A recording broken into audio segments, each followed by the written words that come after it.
Hey everybody, Adam Farr here. Just making a quick little video describing a part of the Morphic Training System's progression plan.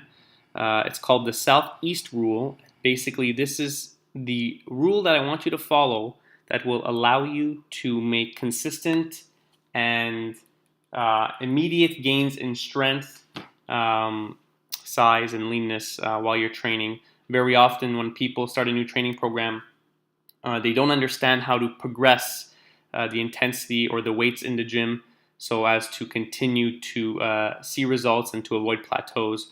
So that's basically what the Southeast Rule is. I am describing how to progress your weights from session to session, from set to set, up until the end of your program. And it's just a very basic rule that I've come up with.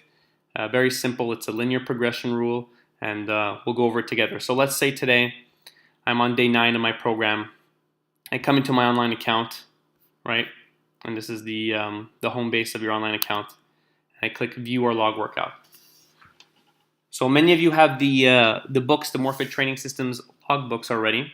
And in that book is where you're writing down your actual numbers in terms of how much weight you're lifting per set. So you see it's all written out over here in your online account. This is something you're filling out every week. I'm just going to log my workout first so I could gain access to it. Consider it logged. Get a little orange check mark there. Now once I'm ready to log my actual workout for the day, I'll go into log details. And here we are, all right? So my first exercise for today would have been 5 sets of squats for singles at 90%. But what is the weight I'm using? So hypothetically speaking, let's say my first work set, 315 pounds. All right, I'm a strong guy. That's not necessarily my 90%, but I just want to show you how the progression works here. So the Southeast Rule dictates that between every set of a certain exercise, you must increase the weight by 10 to 20 pounds. So that means that my next set, even though it's still 90% here, would actually be greater than 315 by 10 to 20 pounds. So let's say I make it 335 pounds, right? Now the reason for doing this is simple. There's something that happens neurologically in the body around every 6-7 minutes. It's called post-Titanic potentiation. And what this means is that kind of like when you rev your engine before a drag race in your car, by warming up your engine, you will actually make it run a little smoother and a little easier for the upcoming race. Same thing goes with your sets in each compounding set after your initial set. My first set I was able to accomplish 315, but after about 300 seconds of rest over here, 4 or 5 minutes, my nervous system has now adapted to the last set already within about 6 minutes and is ready to lift something heavier under the same amount of exertion as before, or relatively the same. So you want to take advantage of that sudden increase of potential strength by your nervous system. You want to take advantage of the warming up of your nervous system, the warming up of your engine that happens between every set. And that's why you have to do your sets within 6 minutes to take advantage of that effect. So post-Titanic potentiation will usually peak around 5 to 6 minutes, possibly even 7 minutes. You got to feel it out for yourself, but the idea is every set gets heavier. So that's my second set. The third set would have to be 10 to 20 pounds heavier. So that would be 355, right? So I'm doing 10 to 20 pound jumps for lower body exercises, right? So a squat is obviously a lower body exercise. If it were an upper body exercise, I would actually do only 5 to 10 pound jumps, right? But there's room here. Nothing is set in stone. You do want to make bigger jumps if you're extremely strong, especially at the beginning. And you want to take smaller jumps if you're a beginner. But 10 to 20 pounds is usually a safe bet, 10 being on the lower range for people who aren't as strong, or for beginners, or for women, and then 20 pounds would be better for guys with more experience. Now, I know some of you are thinking, well, you know, I could probably do much bigger jumps than 10 to 20 pounds. And believe me, I believe you that you could, and that's great. But at the end of the day, I don't want you to make jumps too quickly within a single workout program because you're letting your ego get in the way. What I want you to do is I want you to make these successive and consistent 10 to 20 pound jumps, because by the next time you see this day 9 over here, you're going to do the same thing as you're doing right here, but basing it off the numbers you've created here. For example, let me just finish this up here. So you'll end up at 395, right?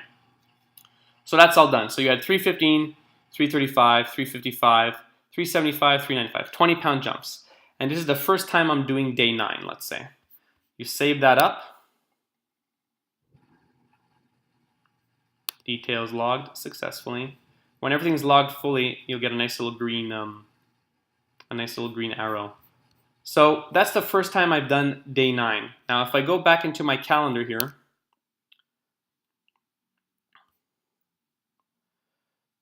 there we go. You'll see that day 9 has a little green arrow. That signifies that you have filled out the key information for that program. That's what I see, that's what you see, and that's how I know you're following the system. Now, that's the first time I did day 9. The next time I do day 9, I will actually work off the numbers from that week, and I will continue to follow the Southeast rule. So, remember last time historically, hold on, let me just log this workout. Oopsie boopsie, hold on here. I gotta go back in time.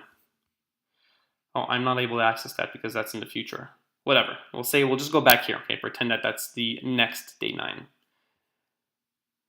And we're back here, and we know that for session 1 in your book, so it's written out in your printout, for session 1 in your book, you did 315 as your first work set of your 5 sets, all right? That was your first one, 315. Now, it's session 2. Again, it's over 10, 12 days, 15 days later, you have to make another 10 to 20 pound jump as compared to the last time you did it. So in session 1, you started with 315 pounds in your first set.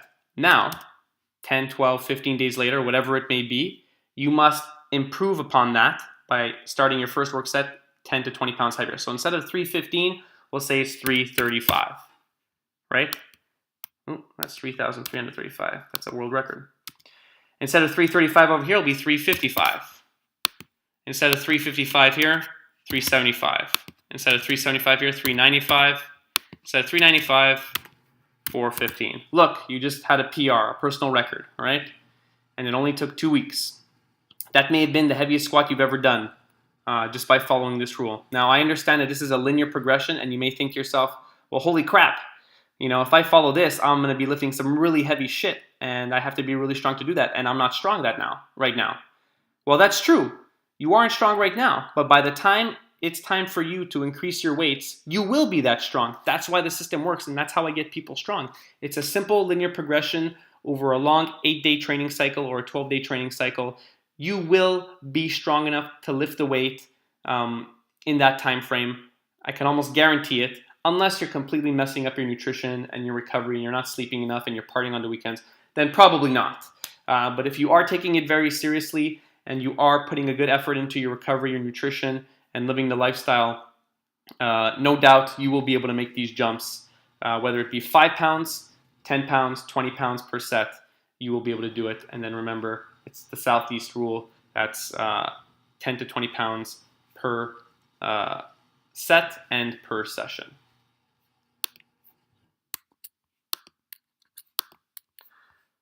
So I'm going to close this up here. So you could check out the next video I'm going to create that's going to go into a little bit more detail of how to fill this out in your book. Take care.